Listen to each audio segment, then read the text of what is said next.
The email arrived at 6:47 a.m. on Easter Sunday, right as I was arranging fresh lilies in a vase for the brunch I thought I was hosting. The subject line read, "Change of plans." I opened it standing in my kitchen, still in my pajamas, coffee getting cold on the counter. "Sophia, we've decided to keep Easter intimate this year. Just your sister Maya and her fiancé. We'll do a family dinner next month when things settle down." Mom, I read it twice. Intimate.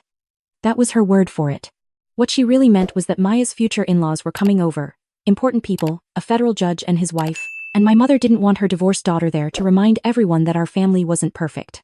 My sister Maya, who had never paid her own rent, who still had mom doing her laundry at 27, would be there. I would not. I didn't call. I didn't text back asking why. I didn't cry into my expensive Italian coffee beans. The clarity hit me like ice water. For 31 years, I had been the responsible one, the one who fixed things, the one who showed up early and stayed late. Today, I was the one they were embarrassed by. I set down my phone and opened my laptop. My hands were completely steady. I logged into my brokerage account and looked at the balance I'd been building since my divorce settlement 3 years ago. 45,500 yuan. I transferred every cent to my business checking account and opened a new browser tab. The property listing was still active. Rosewood Estate, the historic Victorian bed and breakfast on 8 acres in the Willamette Valley, the same property my mother had been quietly trying to buy for the past 6 months. She wanted to retire there, turn it into a boutique hotel, let Maya run it as her career. Never mind that Maya had never held a job longer than 4 months. I had heard Mom on the phone 2 weeks ago, complaining to her realtor that the owners wanted too much cash down. She was $100,000 short. She was trying to get Maya's fiancé's family to invest. I clicked request showing and typed, "Cash offer, can close in 10 days. 23 minutes later, my phone rang. It was the seller's agent, practically vibrating with excitement. By noon, I had signed the purchase agreement. By 2 p.m., the wire transfer was complete. By 4 p.m., I was standing in the driveway of my new property, keys in hand, watching my entire life savings turn into something my mother couldn't take from me. I didn't drive past their house. I didn't look at the family photos on social media. I just kept driving north, watching the city disappear behind me until all I could see were rows of grapevines and the soft hills of wine country. The estate wasn't a vacation rental. It was a fortress of painted ladies and wraparound porches, sitting on land that had been producing wine grapes since 1904. When I pulled up the gravel drive, the late afternoon sun turned the windows into sheets of gold. The main house stood 3 stories tall, with a turret on the west corner and original stained glass above the door. My name is Natalie. I'm 31 years old. I'm a certified public accountant specializing in forensic audit for the IRS. And standing there, holding a deed with only my name on it, was the first time since my divorce that I felt like I owned my own life. I walked through the front door. The foyer smelled like old wood and lavender sachets. Leaning against the check-in desk was a 3-ring binder, left behind by the previous owners. Inside was a business plan, meticulously detailed, written in my mother's handwriting. Page after page of projections, vendor contacts, marketing strategies. Dorothy's estate, a family legacy was written across the top. My mother's name. Dorothy. She had already claimed this place in her mind. She had already decided it was hers. I didn't throw the binder away. I took it to the stone fireplace in the main sitting room and fed it into the flames, page by page. I watched her handwriting curl and blacken. Watched her dreams for Maya's perfect life turn into ash. The heat felt better than any Easter brunch ever had. My phone started buzzing. I knew who it was before I looked. Mom, probably realizing by now that the property had sold, probably calling to complain about missing out to some out-of-state investor. She had no idea that investor was me. I went into my contacts and started a new folder labeled Boundaries. One by one, I moved numbers into it and set them to silent. My mother. My sister, the aunts who only called when they needed their taxes done for free. The cousins who borrowed money and never paid it back. The silence wasn't angry. It was surgical. Then I got to work on security. I didn't hire an installation company. I did it myself. I mounted 4K cameras under every eave, covering the driveway, both entrances, the garden paths, and the wine cellar. I replaced every lock in the building with commercial-grade smart locks, the kind that send alerts to my phone every time someone approaches the door. I installed motion sensors on the perimeter. The click of those deadbolts sliding into place was the most satisfying sound I had ever heard. It wasn't just metal and tumblers.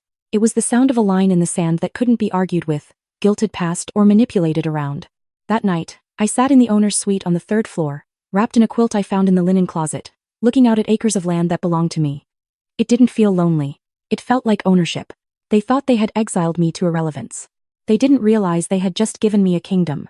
The next morning, I stood in the estate's massive kitchen, sunlight pouring through the original wavy glass windows, The silence of the house was heavy, but in daylight, the weight of what I had done started to settle differently.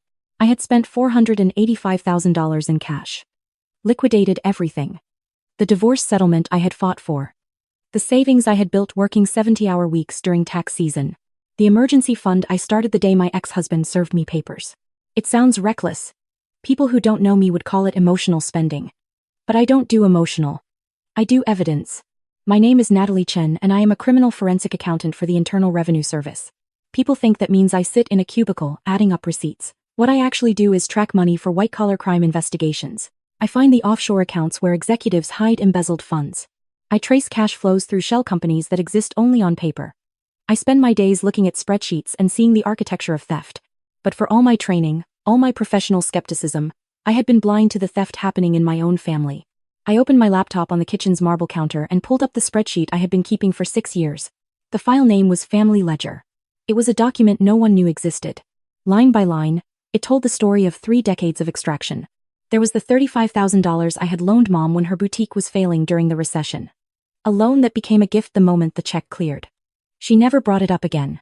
There was the $8,000 for Maya's emergency dental work that I later discovered was actually cosmetic veneers because she wanted to look good for her engagement photos. There was my childhood bedroom furniture, vintage pieces from the 1920s that had belonged to my grandmother, sold at an estate sale while I was in college because Mom needed space for Maya's craft room. I found out years later those pieces went for $15,000. I never saw a cent. And then there was the big one. $175,000. 2 years ago, Maya had gotten involved with a cryptocurrency scheme. She had convinced Mom to invest their joint savings. When it collapsed, they lost everything. Mom called me, sobbing, saying they were going to lose the house. She begged me to help. Said she would pay me back within a year. Said Maya had learned her lesson. I liquidated my stock portfolio. I took out a personal loan against my 401k. I paid off their mortgage. I saved the house. 6 months later, Mom bought Maya a brand new Audi as a congratulations for getting engaged. Maya posted photos on Instagram, calling it a gift from the universe. I was never thanked. The loan was never mentioned again. I became invisible. Buying this estate wasn't impulsive. It was defensive accounting. I knew Mom was running out of liquid assets. I knew Maya's fiancé was already getting cold feet about the financial situation he was marrying into. I knew it was only a matter of time before they came after the one account they didn't have access to, my divorce settlement, held in a trust that required my signature alone. If I hadn't converted that cash into real property in my sole name, Dorothy would have manipulated, guilt-tripped, or emotionally blackmailed it out of me within 6 months. I had seen her do it my entire life. I looked out the kitchen window at the rows of grapevines, the old barn converted to a tasting room, the guest cottages tucked into the hillside. This land wasn't just dirt and nostalgia, it was a vault. I had turned liquid assets into something solid, something they couldn't extract with tears or emergencies or family loyalty speeches. They thought I bought it out of spite. They didn't understand I bought it to stop the bleeding. I closed the spreadsheet. The audit was complete. Now I just had to wait for them to realize the bank was closed for good. 4 weeks of silence followed. Not the comfortable kind. The kind that feels like thunderheads building on the horizon. I spent those weeks working remotely, reviewing wire transfer records for a Medicare fraud case, watching the estate's cameras from my laptop, learning the patterns of the property. Deer came through at dawn. The mail carrier arrived at 10:15. The groundskeeper I had hired checked the irrigation every Wednesday. I knew they would come. Women like my mother don't accept closed doors. They treat boundaries like negotiating positions. It happened on a Thursday afternoon in late April.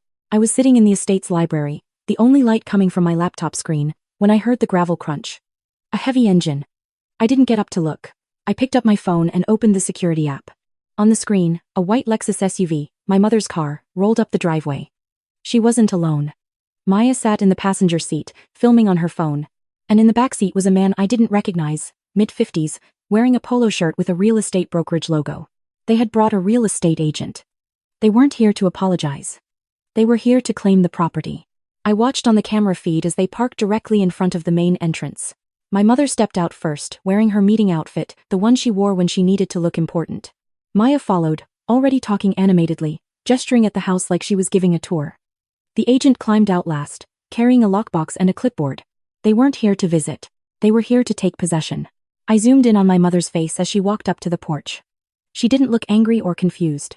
She looked determined. She looked like someone who had finally figured out how to solve a problem. She reached the front door and didn't knock. She didn't ring the bell. She pulled something from her purse, A key, my old house key from before my divorce, and slid it into the lock. It didn't turn. She frowned, wiggled it, tried again. When the smart lock didn't budge, she stepped back and looked at the door like it had personally insulted her. She said something to Maya. Maya laughed and pointed back to the SUV. My mother walked back to the vehicle and opened the rear hatch. She pulled out a toolbox, the red metal one that used to belong to my father before he died. From inside, she took out a pry bar. I increased the zoom on the camera. I needed to see her face clearly. I needed to understand what I was looking at. But her expression wasn't rage or desperation. It was calm. It was righteousness. It was entitlement. That was the moment I understood the trap I had lived in for 31 years. This wasn't about the property. This was about ownership. In my mother's mind, she didn't just own things. She owned people. She owned me. A stranger breaks into your house because they want your belongings. A mother breaks into your house because she believes you are her belonging. She wasn't committing a crime. In her reality, she was correcting an error. She was opening a door that had no right to be locked against her. This was the final lesson in normalized control. Cruelty that looks so casual it becomes invisible. She wedged the flat end of the pry bar into the doorframe. The sound of splintering wood echoed through the house, loud enough that I heard it through the stone walls. The real estate agent took a nervous step back, looking at his phone, but he didn't leave. He probably thought this was a family dispute over a co-owned property. My mother put her weight into the bar. The smart lock fought back, the reinforced strike plate I had installed doing its job, but wood has limits. With a final crack, the frame gave way. The door swung open. She didn't hesitate. She stepped over the threshold of my home, pry bar still in hand, Maya right behind her, and the agent following reluctantly. I sat in the library, 30 feet away in the shadows, phone raised, recording every second. I didn't yell. I didn't run. I just saved the video file to 3 separate cloud accounts. They moved through my house like they owned it. Maya walked directly to the sitting room and started taking photos. "This is perfect for the Instagram aesthetic," she said, her voice echoing off the high ceilings. She pulled a roll of painter's tape from her bag and started marking furniture. Blue tape on the vintage settee. Blue tape on the credenza. My mother was already on her phone in the foyer. "Yes, we're inside now. The listing can go live tomorrow." "No, it's clear, she's not here. We'll handle the clean-out this weekend." She paused, looking around my entry hall with cold assessment. "Get rid of anything personal. Stage it neutral. We need this to move fast." They weren't just trespassing. They were erasing me. They were stripping my home down to sell it out from under me, probably planning to pocket the money before I even knew what happened. The agent opened his lockbox and started installing a realtor's combination box on the front door. "I'll schedule showings starting Monday," he said. I looked down at my phone. The security system had a feature I had set up the day I moved in. A panic button. It wasn't connected to some call center in another state. It was wired directly to the Yamhill County Sheriff's Department through a priority alert system I had arranged with the undersheriff, a woman named Rita Campos, who had been the key witness in an IRS fraud case I worked 2 years ago. I had helped her put away her embezzling ex-husband. She owed me one. She had told me if I ever needed help, call. I waited until Maya picked up a crystal vase, one of the few things I had kept from my wedding, and casually set it in a box labeled donate. I pressed the button. No siren. No alarm. Just light. 6 LED floodlights mounted around the property activated simultaneously, turning the late afternoon into high noon. The sudden brightness flooded through every window. Maya shrieked. My mother threw up her hand to shield her eyes. "What the hell?" the agent said, backing toward the door. Through the window, I saw the flash of red and blue lights, not coming up the driveway but already in it. Sheriff Campos had been parked at the property line, waiting. Her cruiser blocked the Lexus. She stepped out, hand resting on her duty belt, moving with the calm of someone who had done this 1,000 times. But she wasn't alone. A second person got out of the passenger side. Jordan Reeves, my attorney, the one who had handled my divorce, the one who had been drafting something special for me for the past 3 weeks. Jordan was carrying a leather portfolio like a shield. My mother recovered fast. She smoothed her blouse, put on her reasonable woman smile, and walked toward the sheriff like she was greeting a guest at a garden party. "Oh, thank goodness you're here, officer," she said, her voice dripping with concern. "We've been trying to reach my daughter. She's been going through a difficult time since her divorce, very unstable, and we were worried. We had to do a wellness check, but she's changed all the locks and we couldn't get in. We were so frightened something had happened." She gestured at the broken doorframe like it was evidence of her concern. "I'm the co-owner of this property. My daughter and I bought it together as an investment. I have every right to access it." Sheriff Campos didn't move. She looked at the pry bar on the porch. She looked at the splintered wood. She looked at the real estate agent holding a lockbox. "That's not a wellness check," she said flatly. That's forced entry. Family property, my mother insisted, her voice rising. I'm listed as a trustee. I have financial rights here. You can't arrest me for entering my own property. Ma'am, do you have a deed with your name on it? It's held in a family trust. I'm the administrator. That's not what I asked. Jordan stepped forward and opened the portfolio. The snap of the metal rings was loud in the silence. Sheriff, I'm Jordan Reeves, Miss Chen's attorney. I have the certified deed right here. Jordan pulled out a document with a raised seal. Natalie Chen is the sole owner of this property. There is no trust. There is no co-ownership. Miss Dorothy Chen has no legal claim to this estate. My mother's face went white, then red. That's not possible. She used family money. She used her divorce settlement, Jordan said calmly. Her sole and separate property. There is no family trust associated with this estate. Then I'll file a lawsuit. That money came from our family investments. No, it didn't. I stepped out of the library into the foyer, my voice cutting through the room. All eyes turned to me. It came from a settlement I won from my ex-husband. You have no claim to it. You never did. My mother's mask slipped. You ungrateful little thief. After everything I've done for you. After I raised you, supported you. You stole from me for 30 years, I said, my voice level. I have the spreadsheet. Every loan you never repaid. Every emergency that was a lie. Every guilt trip that ended with my bank account empty. I've documented it all. You can't prove that. I'm a forensic accountant for the IRS, Mom. Documentation is literally what I do. Sheriff Campos held up a hand. Ma'am, you need to step outside. This is not your property. You have committed breaking and entering. I'm her mother. You can't arrest me for checking on my daughter. The sheriff's face hardened. You broke down her door with a crowbar and brought a real estate agent to list her property. That's not checking on someone. That's burglary. Turn around and place your hands behind your back. My mother's face twisted. Maya, call your uncle. Call Gerald. He's a lawyer. Tell him to. Maya, Sheriff Campos said, turning to my sister, did you participate in this forced entry? Maya's eyes went wide. She looked at her phone, at the video she'd been taking, suddenly realizing it was evidence. I was just helping Mom.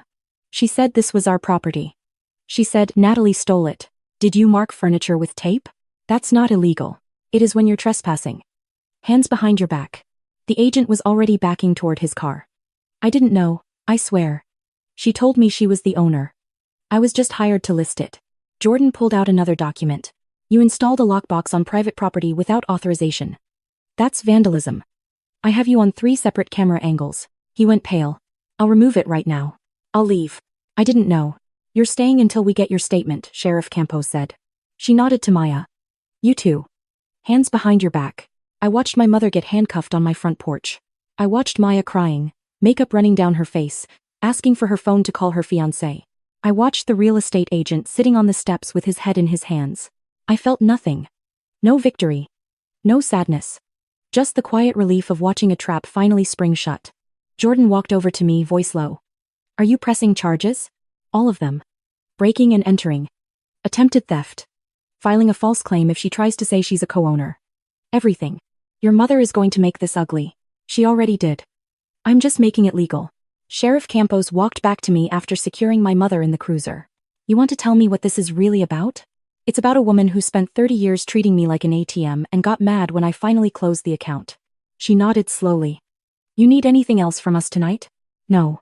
Just make sure the charges stick. They will. That door is pretty clear evidence. And your attorney's documentation is bulletproof. You plan this? I'm an accountant. I always have a plan. She almost smiled. Your mother tried one more thing before I cuffed her. She demanded I arrest you for stealing her car. Excuse me, said you stole her white Lexus. Filed a stolen vehicle report this morning. I stared at her. That's her car. Right there. She drove it here. I know. I ran the plates. Registered to Dorothy Chen. But she claimed you stole it and she had to take it back. Jordan's face went hard. That's filing a false police report. That's a second charge. Sheriff Campos nodded. Yep. Tends to make judges unsympathetic. She looked at me. You have a good night, Miss Chen. Lock that door. Get it repaired. Send me the bill and we'll include it in restitution. After they left, after the taillights disappeared down the driveway, Jordan and I sat on the porch steps. The evening had gone cool. The smell of jasmine drifted from the garden. Your phone's going to explode in about an hour, Jordan said. I know. Family members demanding bail money. Your sister's fiancé probably calling to negotiate. Already blocked them. Jordan pulled out a final document from the portfolio. One more thing. The trust. I looked at the paper. It was a trust dissolution notice. What trust? The one your mother set up 20 years ago. The education trust your grandmother left when she died. Your mother was named trustee. You were named beneficiary. It was supposed to pay for your college. I paid for my college with loans. I know. Because your mother told you the trust was empty. She said your grandmother had debts and the money was gone. My stomach dropped. How much was in it? Originally, $240,000. Your mother withdrew it over 10 years. Told the bank it was for your education. She has receipts for a college that doesn't exist. That's embezzlement. That's fraud. And because it was a formal trust, it's a felony. I filed the documentation with the state this morning. There's going to be an investigation. I stared at the paper. $250,000. Gone before I even knew it existed. I'm sorry, Jordan said quietly. Don't be. Now I know exactly who she is. My phone started buzzing. Unknown number. Then another. Then my mother's number calling from the jail. I let them all go to voicemail. Jordan stood. Get some rest. Tomorrow's going to be a circus. After Jordan left, I walked through my house, checking locks, turning off lights. In the sitting room, Maya's blue tape was still stuck to my furniture. I peeled each piece off slowly, wadded them into a ball, and threw them in the fireplace. I didn't light a fire. I just wanted them gone. My phone buzzed one more time. A voicemail from a number I didn't recognize. I almost deleted it. But something made me listen. Natalie, this is Judge Patricia Brennan. I'm Maya's future mother-in-law. I wanted to reach out personally. I heard about what happened today and I am absolutely mortified. Your mother told us you were unstable and that Maya was managing your affairs. We had no idea she was lying. My son has ended the engagement. We don't associate with people who commit felonies. I wanted you to know that we believe you, and if you need any character witnesses for court proceedings, please call me. I saved the message. I walked upstairs to my bedroom, the owner's suite with windows overlooking the vineyard. The moon was rising over the hills. My phone buzzed again. My mother's lawyer, probably, or Maya. Crying, or some aunt I hadn't spoken to in years, suddenly very concerned. I turned my phone completely off. I sat by the window and looked out at 8 acres of land that belonged only to me. Tomorrow, I would call a contractor about the door. I would forward the police report to my insurance. I would start the process of getting a restraining order. But tonight I just sat in the silence. It didn't feel lonely. It felt like freedom. They had taught me that family was everything. Then they taught me to build my own.